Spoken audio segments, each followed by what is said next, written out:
Sur le 363.tv pour la chronique à toute vitesse avec mon chum Martin Bélanger. Salut Martin! Salut! Comment ça va cette semaine? Ça va super bien. On est aux courses encore, il fait super beau, on peut pas demander mieux.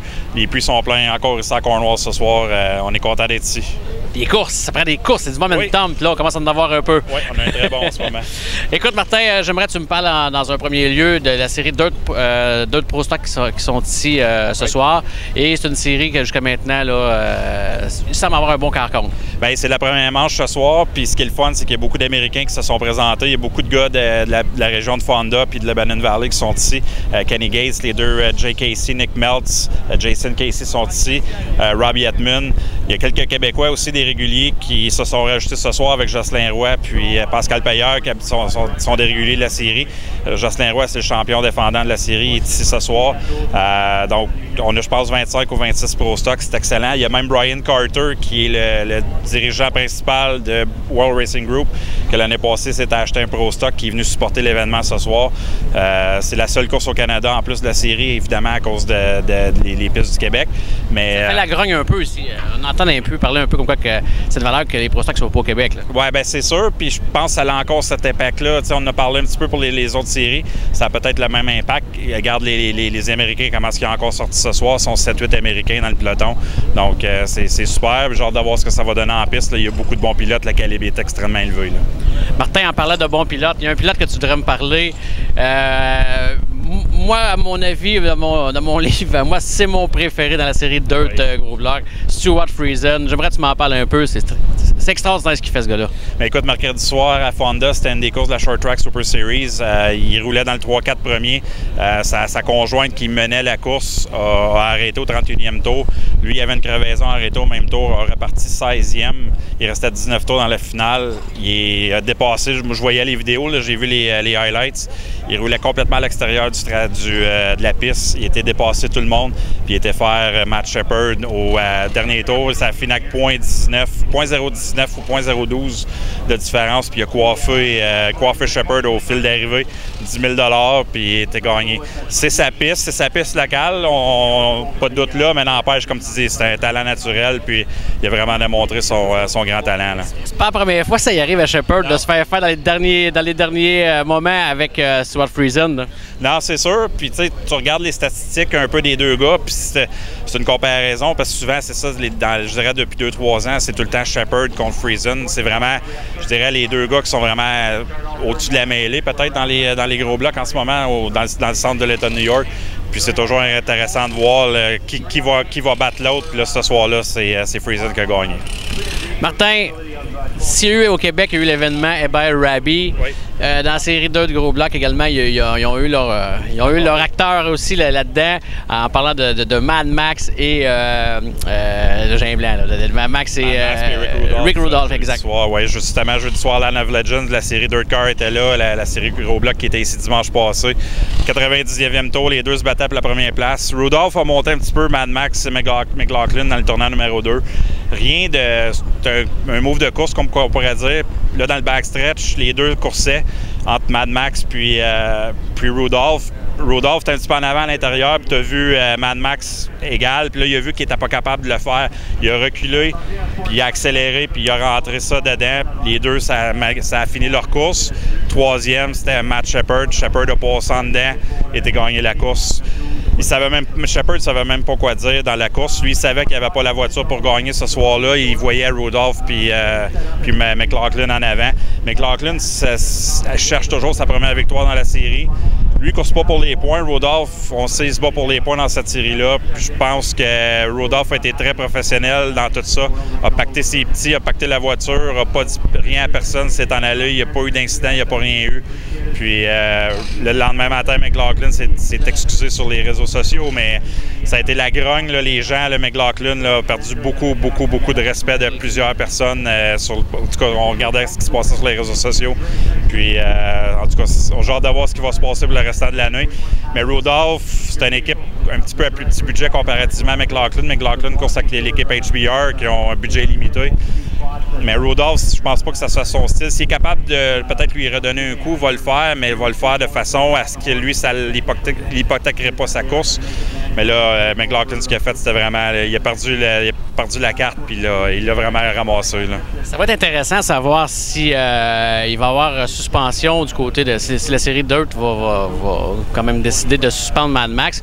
Quoi qu'ils ne peuvent pas se permettre trop de perdre des joueurs, mais dans une situation comme ça, comme pas le choix. Surtout que c'est l'arrivée aussi avec Larry White et avec Matt Shepard. Fait que j'ai hâte de voir leur décision. Là. Ouais, moi aussi, j'ai comme l'impression qu'ils n'auront pas le choix de prendre faire quelque chose au cours de la semaine.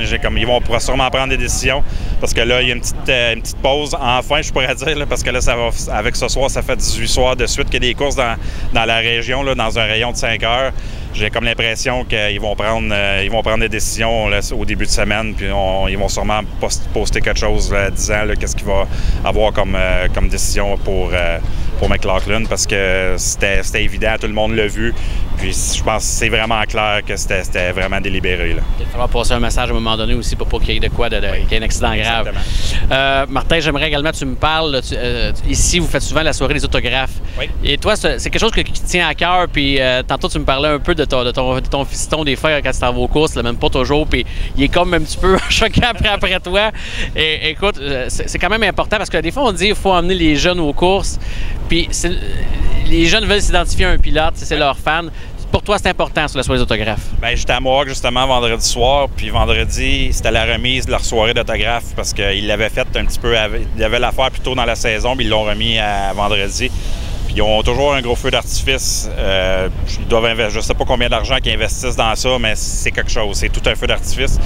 Mais juste voir le visage des enfants, puis ici on le fait annuellement, puis je suis toujours impliqué dans le milieu de la piste. C'est juste de voir le visage des jeunes, puis tout ça. Comme tu parles de mon fils, il a hâte à cette soirée-là. Il me dit « Ah, papa, c'est quand? C'est quand? » Hey, Luc! En parlant de fils. C'est fils! Le gars qui a oublié de grandir. Mais c'est ça, tu sais, mon gars en parle à toutes les fois, puis là, c'est quand papa, puis c'est ça, mais ce qui est le fun aussi, c'est que c'est le fun pour les amateurs, mais je sais que les pilotes prennent ça à cœur. Tu sais, les pilotes investissent beaucoup d'argent dans ça, préparent des cartes, ce qu'ils appellent des Hero Cards, qui ont leurs photos, une fiche descriptive de leur voiture. C'est bon, les commanditaires, souvent les commanditaires vont embarquer aussi. Puis ici, ça l'attire beaucoup de gens, c'est un événement familial, on fait un petit programme régulier, puis ça l'attire les gens, on prend 45 minutes, 1 heure, on amène les voitures, les gens, tu sais, c'est accessible. C'est pas tout le monde qui veut le dépenser pour amener les gens dans les puits, puis venir voir les voitures. Puis souvent, les pilotes n'ont pas trop le temps. Quand c'est le temps des setups, puis tout ça, en ce moment, sont en préparation. Les déranger, puis tout ça, les gens sont accessibles un peu moins. Tandis que là, ils se concentrent là-dessus, puis tout ça. Moi, je comprends pas qu'au Québec, on fasse pas ça de façon annuelle à toutes les pistes. Ils ont les infrastructures pour le faire. Peut-être pas faire toutes les classes, mais amener, peut-être les modifier, les Sportmen. Je suis certain que les petites classes, les classes de soutien embarqueraient eux aussi. Quitte à faire comme une programmation régulière, un 30 tours modifié, je pense que les amateurs comprendraient. Puis tu pourrais aller chercher d'autres gens, puis peut-être accrocher des nouvelles, justement à la relève, accrocher des gens, puis charger peut-être un petit peu moins cher. Comme nous autres ici, je pense que c'est 13 $ ce soir-là. C'est un autre bon concept pour meubler une intermission des fois qui peut être longue. Oui, bien c'est ça exactement. Comme je te dis, ils ont les infrastructures. À Drummondville, ils pourraient amener les voitures sur la ligne en avant.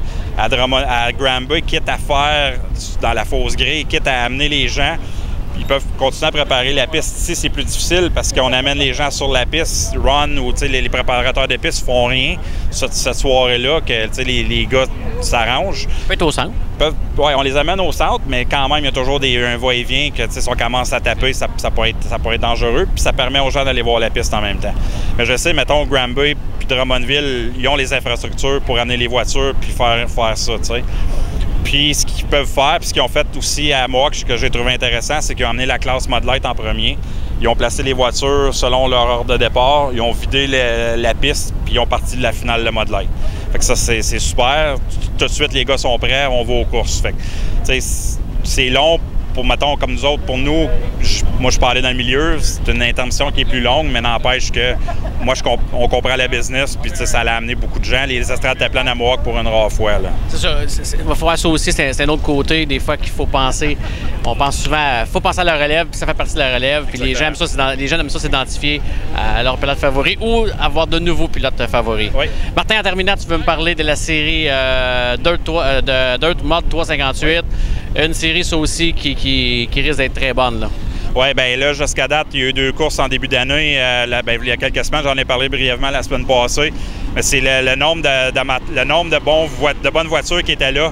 On va juste se tasser. On va se frapper par des mini-mods. Mais c'est ça, c'est plusieurs pilotes des Américains. On s'attend à voir Rudolph, Matt Williamson, Mahaney, Danny Johnson. Ces gars-là sont dans les points. Il y a plusieurs Américains qui devraient suivre la série. Ce qui est le fun, c'est qu'ils vont venir pour 2 soirs. Ils vont venir ici à Cornwall la semaine prochaine, dimanche, puis la série va à Mohawk le lendemain. Moi, j'ai juste peur, comme je t'ai dit la semaine passée, j'ai juste peur un petit peu pour Mohawk parce que, je pense qu'il y a beaucoup de gens qui vont venir ici. Ça va peut-être délaisser un peu Mohawk le lundi soir, mais côté car count, ça risque de peut-être amener des pilotes différents parce qu'on va avoir peut-être plus d'équipes qui vont venir. Donc, genre de voir, ça devrait être intéressant. Santo, c'est toujours le fun. Puis, ça va être de voir aussi qui est du Québec qui va descendre aussi. Fait que, genre de voir, je pense que ça va être une bonne soirée, là. On va arrêter ça là, Martin. Oui, je sais qu'on va se faire frapper à un moment donné. Oui. Hey, c'était Martin Bélanger, c'est Vertium pour la chronique à toute vitesse, le 360 Nitro.tv. Tu veux pas manquer ça. 360 Nitro.tv. Tu ne veux pas manquer ça.